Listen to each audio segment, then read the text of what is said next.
नमस्कार, city web में एक बार फिर आपका स्वागत है। आपका दिन शुभ हो और मंगलमय हो। क्षमा एक ऐसा गुण है जो कि ना ही सिर्फ संत महात्माओं में मिलता है, बल्कि बड़े बड़े वैज्ञानिक, लेखक और बड़े जितने भी महान लोग हुए हैं उन सभी में क्षमा का ये गुण है। आप अपने अंदर भी चेक कीजिए कि क्या ये गुण आपके अंदर है या नहीं है। इससे पहले अगर आपने हमारे चैनल को सब्सक्राइब नहीं किया है तो आप जरूर सब्सक्राइब कर लें और बेल आइकन का बटन दबाना बिल्कुल ना भूलें। सर आइजैक न्यूटन के बारे में आज की ये कहानी है।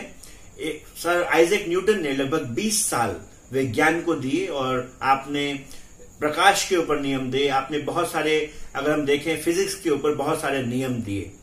20 साल की मेहनत करने के बाद आपने एक बार अपनी जो नोटबुक तैयार करी जिसमें बहुत सारे ऐसे नियम थे जिससे कि दुनिया बहुत आगे जा सकती थी। उन नियमों को एक बार इन्होंने एक किताब में संगठित किया और उनको संगठित जब वो कर ही रहे थे उसी समय वो कुछ देर के लिए घूमने निकल गए।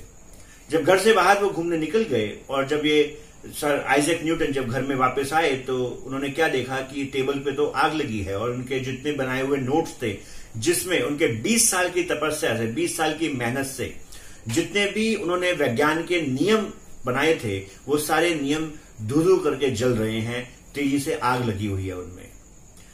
सर आइजैक न्यूटन जो है बिल्कुल उसी समय समझ गए कि उनका एक कुत्ता था जिसका नाम था डायमंड। डायमंड किसी तरीके से उस टेबल पे पहुंच गया था और वहीं पे एक लैंप रखा हुआ था जिसमें आग जल रही थी और यानी कि डायमंड ने कूद के किसी टेबल पे पहुंच के किसी तरीके से वो जो लैंप था जिसमें आग लगी हुई थी उसको उनके नोट्स के ऊपर गिरा दिया था और जिसके कारण से उनके 20 साल की मेहनत तबाह हो गई।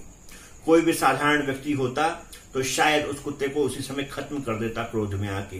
क्रोध एक ऐसी ज्वाला है जो हमारा सब कुछ खत्म कर देती है, सबसे पहले हमारा विवेक हर लेती है। सर आइजैक न्यूटन ने जब अपनी आत्मकथा लिखी तो उन्होंने भी यही बोला कि सबसे पहला ख्याल मेरे मन में भी यही आया कि मैं डायमंड को यानी कि उनके कुत्ते को खत्म कर दूं। पर उसी पल मेरे मन में दूसरा ख्याल आया कि अगर मैं ऐसा करता हूं तो मैं अपने आप को वैज्ञानिक कहलाने लायक नहीं हूं। और दूसरे ही पल उन्होंने डायमंड को अपनी गोदी में उठाया, उसको सराहा, उसको प्रेम करना शुरू किया, उसको अच्छे से कुछ और दूध पिलाया, उसको कुछ अच्छे से खाना खिलाया और वापस से शुरू से मेहनत करने लगे। अपनी स्मृतियों में जो अभी भी नियम मौजूद थे उन मौजूद नियमों को लिपिबद्ध करने में वो उसी समय जुट गए। इसी तरीके से देखें तो संत महात्माओं का भी व्यवहार बिल्कुल इसी तरीके से होता है।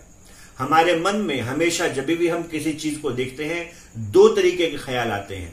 पहला ख्याल आता है, जैसे मन बोलता है किसी भी गलत काम को करने के लिए सबसे पहले मन बोलता है कर लो, कोई भी नहीं देख रहा है।